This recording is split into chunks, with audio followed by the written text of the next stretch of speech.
Ayun guys, maliligo pala kami ng pinsan ko ngayon. Kaya kukuha ko ng dadamitin ko.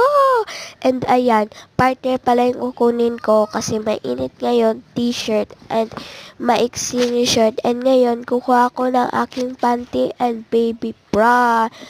And ngayon, naghahanap pa ng baby bra.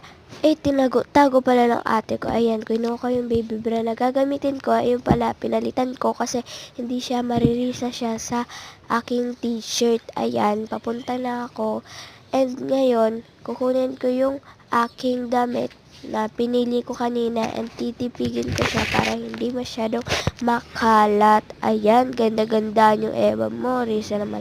Hindi pa siya naliligo and ayan nagtitipig na ako ng aking damit para mamaya maayos na. And ayan guys ayan yung pinaka the best kong, grabe, the best ko yan na na short. And bigay pa yan sa akin ni ate. And paganda-ganda pa yung abad dyan. Tapos ako magtipig.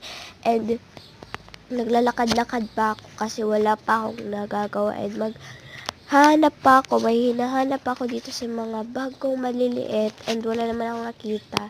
And ngayon, kukuha ko ng aking tiwalya. And pinakita ko sa inyo. Ayan ayan yung aming bakuran. Diba? Ang lawak. And ang init ngayon, kaya sa CR kami maliligo ng aking pinsan.